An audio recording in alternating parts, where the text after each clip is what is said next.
الرجيم بسم الله الرحمن الرحيم الزاني لا ينكح إلا زانية أو مشركة والزانية لا ينكحها إلا زان أو مشرك وحرم ذلك على المؤمنين. زناکار مرد نہیں نکاح کرتا ہے مگر زانیہ یا مشرکہ عورت، اور زناکار عورت سے نہیں نکاح کرتا ہے مگر زناکار مرد یا مشرک شخص.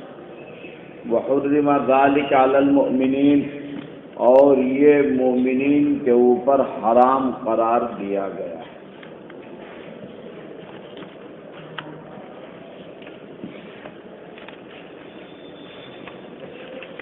زنا کا ایک حکم تو اوپر اس کی سزا کی شکل میں بیان کیا گیا، فجلدوا کل واحد منہما مئۃ جلدہ، اور یہ زنا کا دوسرا حکم ہے جس میں فرمایا گیا کہ زناکار مرد نہیں نکاح کرتا ہے مگر زناکار عورت سے یا مشرکہ سے.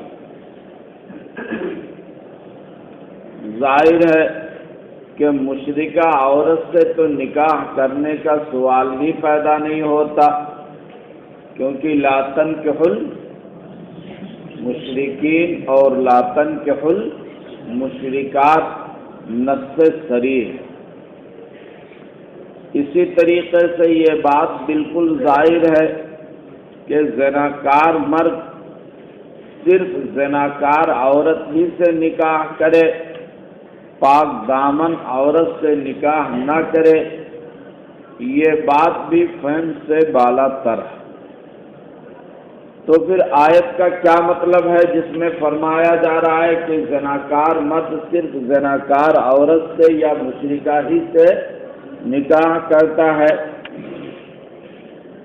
اس کا مطلب مفسرین نے یہ بیان کیا ہے کہ زنا چونکہ ایک اخلاقی زہر ہے جس کے اثرات بڑے دور رس اور جس کی مضرت دیر پا ہوتی ہے، تو اس اخلاقی زہر سے جو شخص متاثر ہو جاتا ہے اس کی صورتحال یہ ہو جاتی ہے کہ اس کی طبیعت کے اندر گندا پن آ جاتا ہے، جس کا نتیجہ یہ ہوتا ہے کہ وہ نکاح کی شرعی حیثیت کو اہمیت نہیں دیتا. اسلام نے نکاح کو جو حیثیت دی ہے کہ انسان اس کے ذریعے عفت اور پاک دامنی طلب کرنے کے ساتھ ساتھ توالد اور تناسل کا سلسلہ قائم کرے، یہ حیثیت اس کے نزدیک باقی نہیں رہ جاتی ہے، اور اس کا نفس اس گندی طبیعت کے ساتھ متاثر ہو جانے کی وجہ سے ہمیشہ خواہش نفس کی تکمیل کی طرف اس کا ذہن رہتا ہے کہ اس کو اپنے خواہشات کی تکمیل کا موقع ملے. اس کے علاوہ اور چیزوں کی طرف اس کی گندی طبیعت پھر مائل نہیں ہو پاتی. یہی کچھ صورتحال عورت کی جانب سے ہے کہ جب اس کی عادت اس طرح غلط ہو جاتی ہے تو اس کا میلان بھی عفت اور پاک دامنی کی طرف نہیں رہ جاتا ہے، بلکہ اس کی طبیعت کا میلان بھی خواہش نفس کی تکمیل ہی کی طرف ہوتی ہے. اس آیت کے اندر یہ بیان کیا گیا الزانی لا ينكح الا زانیۃ کا مطلب یہ ہے کہ دونوں کی طبیعت کیونکہ گندی ہو جاتی ہے، فطرت کی طرف ان کا میلان جس طریقے سے ہونا چاہیے وہ امر فطری کی طرف نہیں رہ جاتا ہے، بلکہ خواہشات نفس کی تکمیل کی طرف دونوں کا میلان ہو جاتا ہے. اس لیے پاک دامن عورت کو نہ تو یہ پسند کرتا ہے اور نہ ہی پاک دامن عورت اس طریقے سے زناکار مرد کو پسند کرتی ہے۔ یہی حال زناکار عورت کا کہ اسے اچھا اور عفیف انسان پسند نہیں آتا ہے، اس کو تو وہ چاہیے جو جلدی سے اس کے خواہش کی کیا کر دے، تکمیل کر دے۔ اس لیے قرآن نے فرمایا دونوں کا میلان ہی نہیں ہوتا ہے کسی کی طرف، اس لیے الخبیثات للخبیثین کے تحت زناکار مرد کا میلان کس کی طرف ہوتا ہے؟ زناکار عورت کی طرف، اور زناکار عورت کا میلان ہوتا ہے کس کی طرف سے؟ یا مشرک اور مشرکہ کی طرف۔ کیوں؟ اس لیے کہ مشرک سے نکاح کرنا بھی تو زنا ہی ہے، اس لیے ان کا میلان کسی اور کی طرف نہیں ہوتا۔ اس کا مطلب یہ نہیں ہے کہ کوئی زناکار مرد پاک دامن عورت سے شادی نہیں کر سکتا، یا کوئی پاک دامن عورت زناکار مرد سے شادی نہیں کر سکتی، یہ مطلب نہیں ہے، بلکہ مطلب یہ ہے کہ ان کی طبیعتوں کا میلان خواہشات نفس کی تکمیل کی طرف ہو جاتا ہے، اور نکاح کا تقدس اور نکاح کا احترام اور نکاح کے جو شرعی مقاصد ہے وہ ان کے ذہنوں سے نکل جایا کرتے ہیں۔ یہ ہے آیت کا مطلب، ورنہ شرعی نقطۂ نظر سے اگر کوئی زناکار مرد کسی پاک دامن عورت سے نکاح کرے، یا کوئی پاک دامن عورت زناکار مرد سے نکاح کرے، تو ان کا نکاح شرعاً ہو جائے گا، اور نکاح کے سارے احکام اس کے اوپر عائد ہوں گے۔ آیت کا صرف مطلب یہ ہے کہ ان کی طبیعتوں کا فساد اور ان کی طبیعتوں کا بگاڑ ایسے ہی لوگوں کی طرف کیا ہوتا ہے، معلوم۔ الزانی لا ينكح الا زانیۃ او مشرکا، سمجھ گئے نا آیت کا مطلب؟ کہ زناکار نکاح نہیں کرتا ہے، یعنی اس کا میلان نہیں ہوتا ہے مگر کس کی طرف؟ زناکار، یا اس لیے کہ یہ بھی کیا ہے، یہ بھی زنا ہی ہے، کس سے نکاح کرنا؟ مشرکہ۔ جب شریعت نے اسے حرام کر دیا تو گویا گندی طبیعت مائل ہوتی ہے گندی طبیعت۔ یہی حال دوسری جانب سے ہے، وَالزَّانِيَةُ لَا يَنكِحُهَا إِلَّا زَانٍ أَوْ،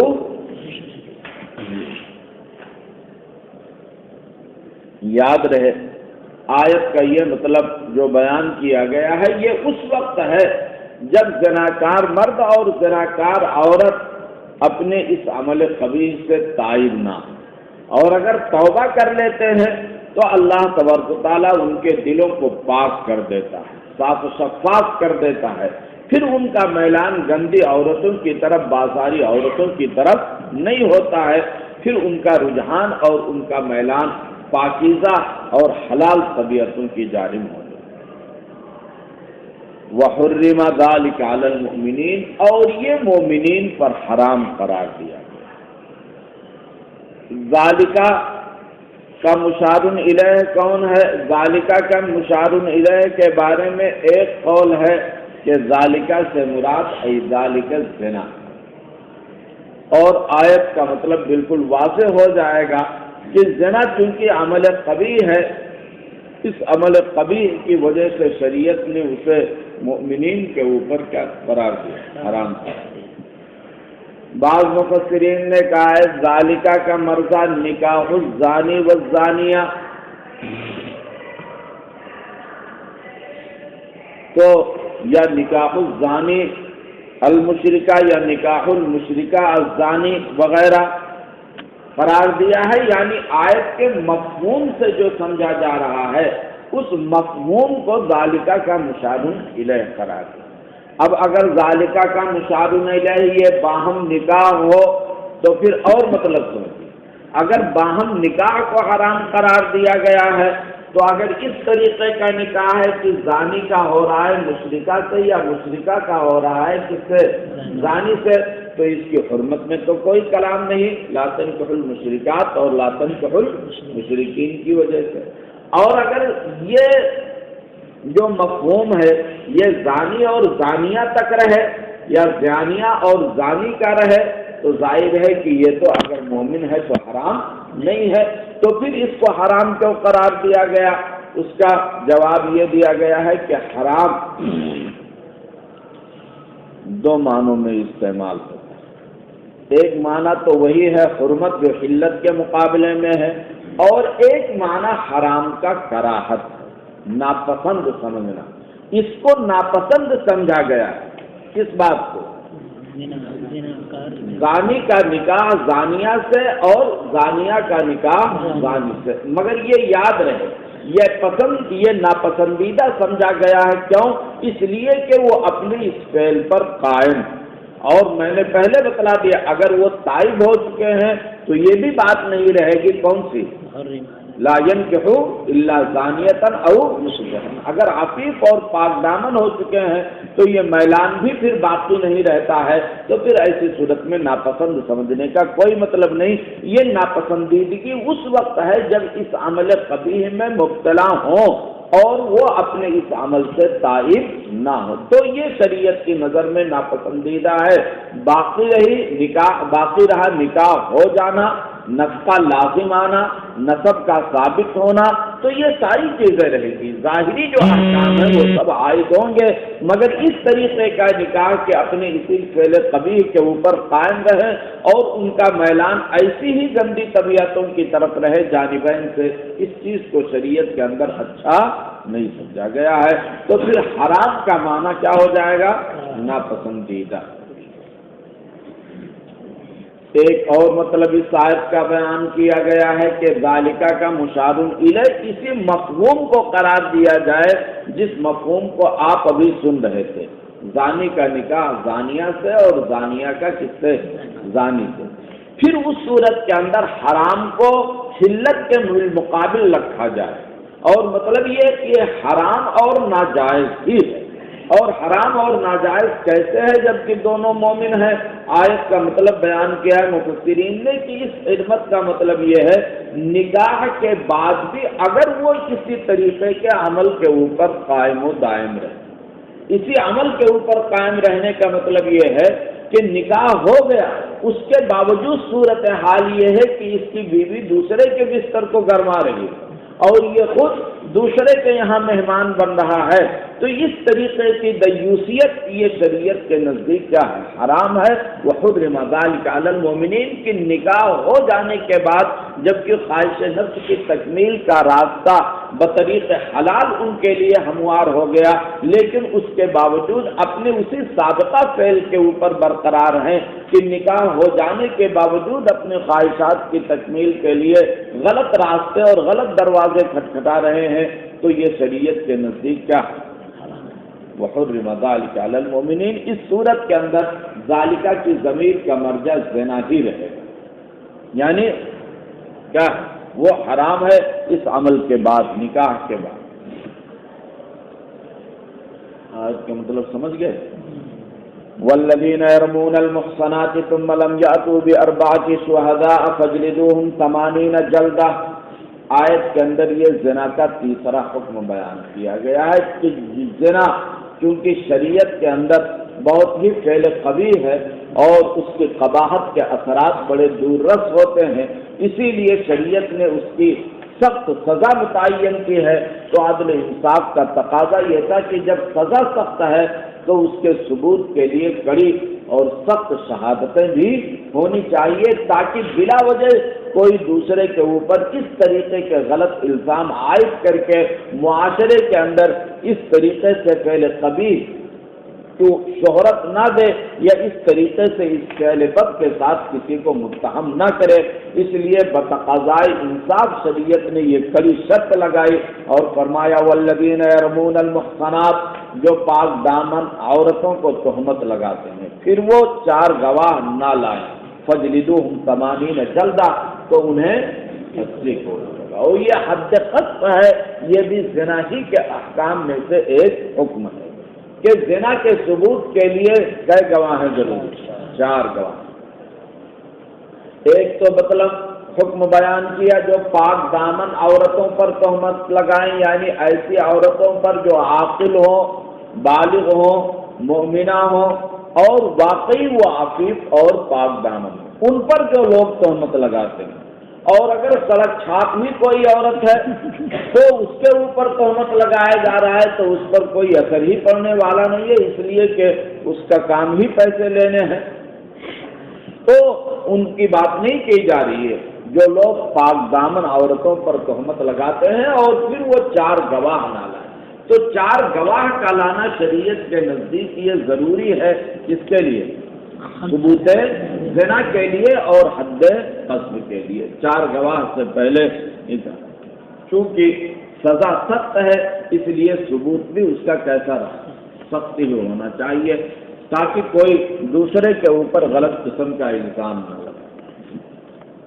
اور یہ 4 گواہ بھی اس طریقے سے ہونے ضروری ہے کہ ہر ایک عینی شاہد ہو اور ہر ایک اس طریقے سے قاضی کے سامنے گواہی دے سکے کہ ہم نے دونوں کو ملوث پایا ہے، اس طریقے سے جیسے کہ سلائی سرمے دانی میں اس طریقے سے گواہی دیں گے تو ان کی گواہی کا اعتبار کیا جائے گا اور پھر جا کر کے ان پر حد، اگر ایسا نہیں ہے تو پھر حد قذف جاری کی جائے۔ یہ سوال ذہن میں پیدا ہو سکتا ہے کہ اس طریقے سے تو مجرمین کو کھلی چھوٹ مل جائے گی کہ 4 گواہ لانے کی کوئی جرأت نہیں کر پائے گا، تو اس طریقے سے زنا کا شیوع اور عموم ہوتا چلا جائے گا۔ اس کا جواب یہ ہے کہ ایسی بات نہیں، اصل مقصد تو فواحش کی روک تھام ہے، اس لیے زنا چونکہ قبیح ہے اس لیے اس کا شیوع نہ ہونے پائے، سخت شرطیں مقرر کر دی ثبوت کے لیے۔ اور رہی بات یہ کہ اگر اس طریقے سے 2 قسم کے اجنبی ایک دوسرے کے ساتھ ملتے ہیں اور پھر اس کے پاس 4 گواہ نہیں ہے تو پھر ایسی صورت میں شریعت نے تعزیرات مقرر کی ہے، اگرچہ حدود ان کے لیے نہیں ہے بلکہ ان کی تعزیر کی جائے گی، ان کو موقع کے مناسب اور وقت کے مناسب انہیں سزا دی جائے گی۔ یہ مطلب نہیں ہے کہ ان کے لیے کیا ہے کھلی چھوٹ ہے، ان کو بھی سزا دی جائے گی۔ اگر یہ 4 گواہ نہیں پیش کروا رہے یعنی گواہوں میں کسی بھی طریقے کا کوئی شک ہے، چاہے شک ان کے الفاظ سے ظاہر ہو یا ان کی گواہی معتبر نہ ہو، کسی طریقے سے شکوک اور شبہات پیدا ہو گئے تو پھر ان کی گواہی معتبر نہیں مانی جائے گی اور ان کے اوپر حد قذف جاری کی جائے گی، 80 کوڑے، فجلدوہم 80 جلدۃ ولا تقبلوا لهم شہادۃ ابدا۔ اور دوسری سزا انہیں یہ ملے گی کہ تم ان کی گواہی کو کبھی بھی قبول مت کرو، وَأُولَٰئِكَ هُمُ الْفَاسِقُونَ، ایسے لوگ کیا ہیں؟ فاسق اور نافرمان ہیں، إِلَّا الَّذِينَ تَابُوا، بجز ان لوگوں کے جو تائب ہو جائیں اس کے بعد اور اپنے عمل کی اصلاح کر لیں تو اللہ تبارک تعالیٰ ایسے لوگوں کی مغفرت کرنے والا اور رحم کرنے والا۔ حد قذف کے جاری کیے جانے کے بعد وہ شخص مردود الشہادت ہو جائے گا، اس کی گواہی معتبر نہیں ہوگی۔ الا الذین تابوا، ہاں جو لوگ تائب ہو جائیں اور اپنے عمل کی اصلاح کر لیں تو پھر آیا وہ مقبول الشہادت ہوں گے یا نہیں ہوں گے؟ یہ استثناء کس سے ہے؟ لا تقبلوا سے ہے یا کسی اور سے ہے؟ اس بارے میں اختلاف ہے۔ آپ نے پڑھا ہوگا حضوری وغیرہ میں کہ امام شافعی رحمۃ اللہ علیہ اس کا استثناء مان رہے ہیں لا تقبلوا لهم شہادۃ ابدا سے، اور آیت کا مطلب وہ یہ بیان کرتے ہیں کہ اگر کوئی شخص محدود فی القذف ہو جانے کے بعد تائب ہو جائے اور اپنے عمل کی اصلاح کر لے تو پھر اس کی شہادت معتبر مانی جائے گی اور وہ فاسق نہیں رہے گا۔ مگر امام صاحب رحمۃ اللہ علیہ فرماتے ہیں کہ یہ استثناء اولئک هم الفاسقون سے ہے، اور آیت کا مطلب یہ ہے کہ پھر تو وہ فاسق نہیں رہے گا لیکن مردود الشہادت اب بھی رہے گا، کبھی بھی اس کی شہادت قبول نہیں کی جائے گی۔ یعنی گویا حد قذف کی 2 سزائیں، ایک سزا تو یہ ہے کہ اس پر 80 کوڑے لگے، یہ بھی ختم نہیں ہوگا، اور دوسری سزا یہ ہے کہ وہ مردود الشہادت تو یہ بھی ختم نہیں ہوگا۔ ہاں جو دنیاوی سزا ہے کہ فسق کی جو اس کے اوپر ایک قسم کی تہمت لگ گئی ہے وہ نہیں رہے گا، یعنی اس کا گناہ اسے نہیں ملے گا، باقی وہ دونوں سزائیں باقی رہیں گی۔ کون دونوں سزائیں؟ ایک تو کوڑے لگنا اور دوسرے مردود الشہادت۔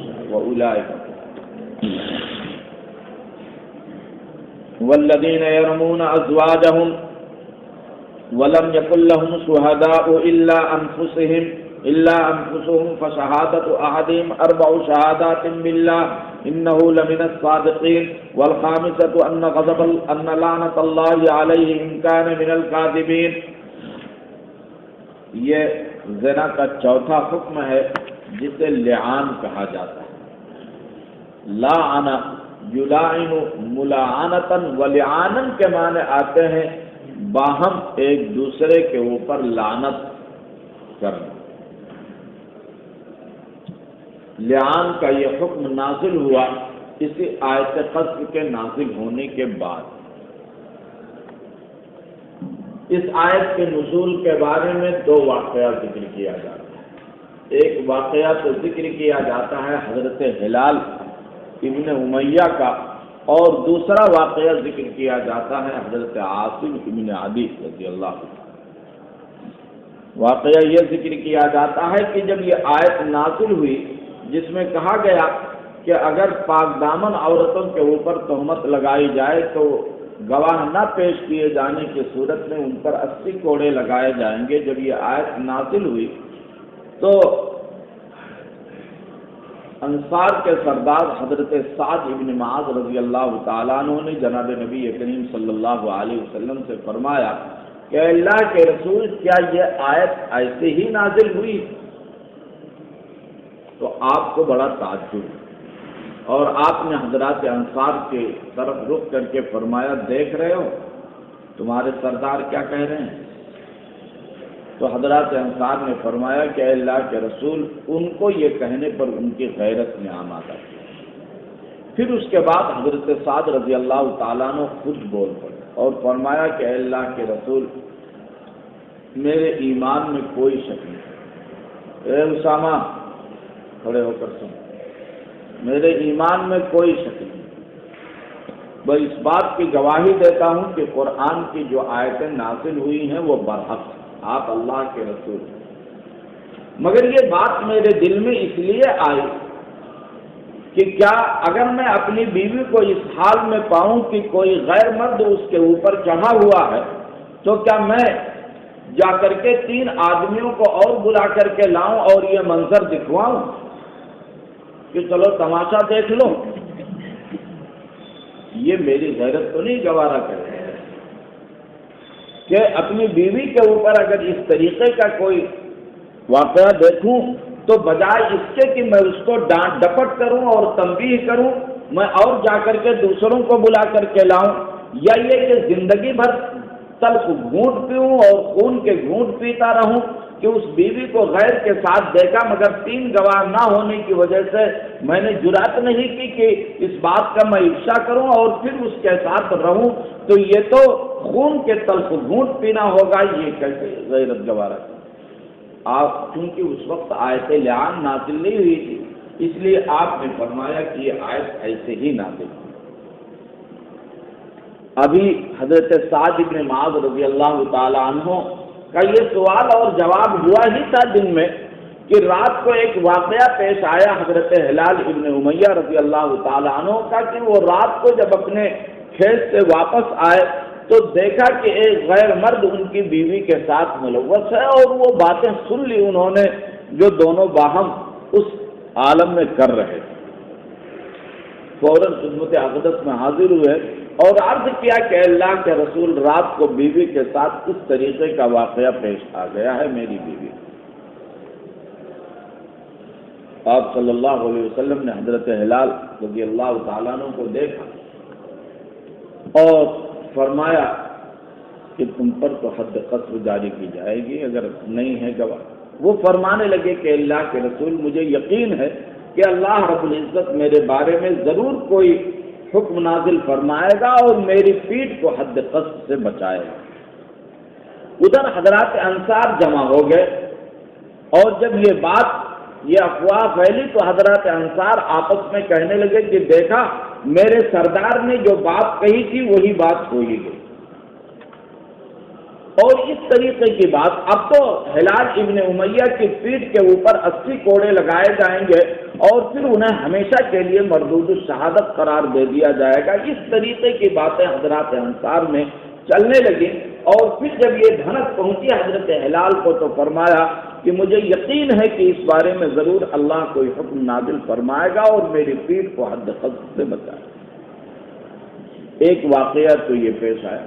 دوسرا واقعہ اسی طریقے کا پیش آیا تھا حضرت عاصم ابن عدی کا، انہوں نے بھی نبی کریم صلی اللہ علیہ وسلم نے کچھ بعین ہی اسی مضمون کا سوال کیا تھا جو سوال حضرت سعد ابن معاذ نے کیا تھا کہ میری غیرت کیسے گوارا کرے گی اگر میں اپنی بیوی کے ساتھ کسی غیر کو دیکھوں کہ میں دوسرے کو لا کر کے یہ دکھاؤں۔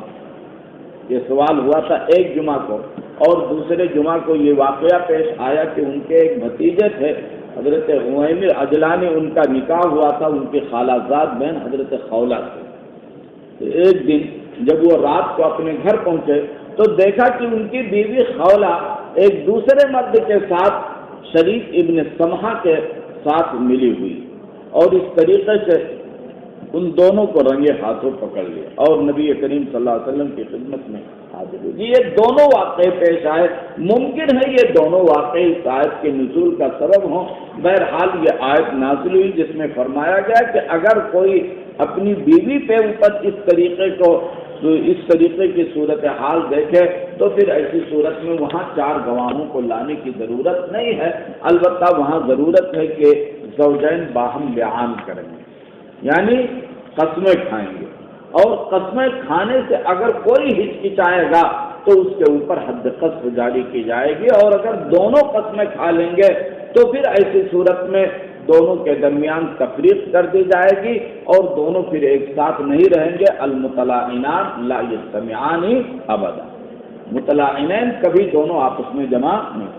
چنانچہ یہ آیت نازل ہوئی والذین یرمون ازواجہم، اور جو لوگ اپنی اور دور کھڑے ہو ورنہ کپڑے گندے ہو جائیں، والذین یرمون ازواجہم، اور جو لوگ اپنی بیویوں کے اوپر تہمت لگاتے ہیں ولم یکن لہم شہداء الا انفسہم، اور ان کے پاس بجز ان کی ذات کے اور گواہ نہیں ہوتے، فشہادۃ احدہم 4 شہادات باللہ، تو ان میں سے ایک کی گواہی 4 گواہیاں ہیں، یعنی زوجین میں سے ہر ایک 4 گواہی۔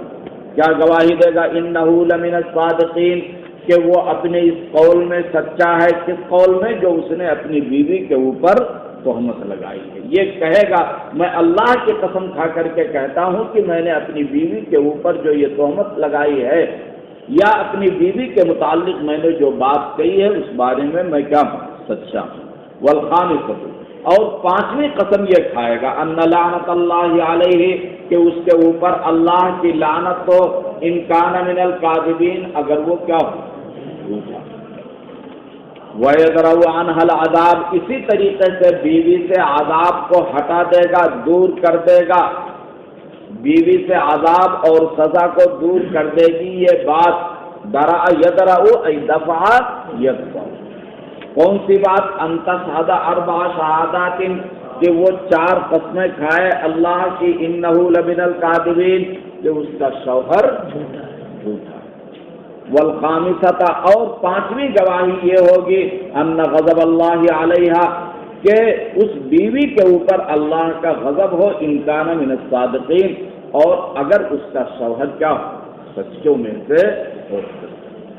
یہ لعان کہ 4 گواہیاں دیں گے، اور 5ویں جب گواہی کی باری آئے گی تو شوہر قسم کھائے گا میرے اوپر اللہ کی لعنت ہو، اور بیوی قسم کھائے گی کہ میرے اوپر اللہ کا کیا غضب نازل ہو۔ اس لیے کہ بیوی کی طرف سے یہ اقدام بہرحال زیادہ قابل ملامت ہے بنسبت کس کے؟ اس لیے وہاں تو لعنت کی بات آئی اور یہاں اس سے سخت جملہ آیا کہ اللہ کا کیا ہو۔ جب یہ واقعہ، یہ آیت نازل ہوئی تو آپ نے حضرت ہلال کو پہلے خوشخبری سنائی اور آپ نے فرمایا کہ خوش ہو جاؤ، اللہ کی طرف سے یہ آیت نازل ہو گئی ہے جس میں آپ کی پیٹھ کو حد اس سے بچا لیا۔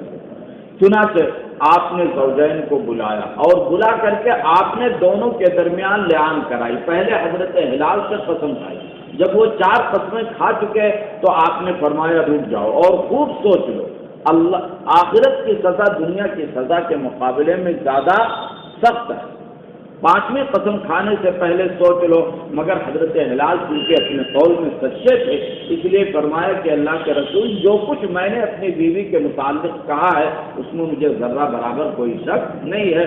چنانچہ انہوں نے 5ویں قسم کھا لی کہ اللہ پر لعنت ہو اگر میں کیا ہوں۔ اس کے بعد آپ نے ان کی بیوی کو بلایا اور اس سے 4 قسمیں دی، اور 5ویں قسم کھانے سے پہلے پھر آپ نے روکا اور کہا کہ سوچ لو آخرت کا عذاب دنیا کے مقابلے میں زیادہ سخت ہے، مگر بیوی نے کہا کہ میں اپنے قوم کو رسوا نہیں کروں گی۔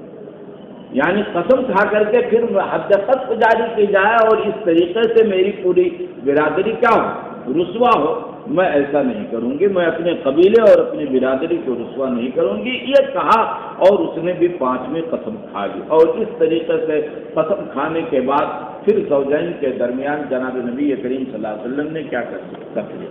یہی واقعہ پیش آیا تھا وہاں بھی، تو وہاں بھی آپ نے باہم لعان کرایا تھا۔ وہاں لعان کرنے کے بعد حضرت غویمر نے فرمایا تھا کہ اللہ کے رسول اب میری غیرت گوارا نہیں کر رہی ہے کہ میں اسے اپنی زوجیت میں رکھوں، اس لیے میں اسے 3 طلاق دیتا ہوں۔ تو چاہے طلاق دے اور چاہے نہ دے، بہرحال دونوں کے درمیان قاضی کیا کر دے گا، تفریق کر دے گا، اور اس طریقے سے زوجین کے درمیان تفریق ہوگی۔ ولولا فضل اللہ علیکم ورحمتہ، اور اگر تمہارے اوپر اللہ کا فضل اور اس کی رحمت نہ ہوتی، وان اللہ تواب حکیم، اور یہ بات نہ ہوتی کہ اللہ رب العزت توبہ قبول کرنے والا اور حکمت والا ہے، اگر یہ بات نہ ہوتی لعنتم جزا محضوظ، تو تم مشقت میں پڑ جاتے۔ یہ اللہ کا فضل اور اس کی رحمت ہی تو ہوئی کہ بیوی کو اس حال میں دیکھا اور پھر اللہ رب العزت نے پیٹ کو حد قذف سے بچا لیا، مردود شہادت ہونے سے بچا لیا، اور ایک صورت نکال دی جس میں زوجین کے معاملے کو الگ کر دیا گیا اور دیگر اجنبیوں کے معاملے کو کیا کر دیا گیا، الگ کر دیا گیا۔ شوہر کے لیے یہ بات نہیں ہے کہ جب وہ اپنی بیوی کو اس طریقے سے عمل میں ملوث دیکھے تو وہ 4 گواہیں پیش کرے، بلکہ زوجین کا معاملہ لعان کے ذریعے حل ہوگا اور باقی اور کا شہادتوں کے ذریعے۔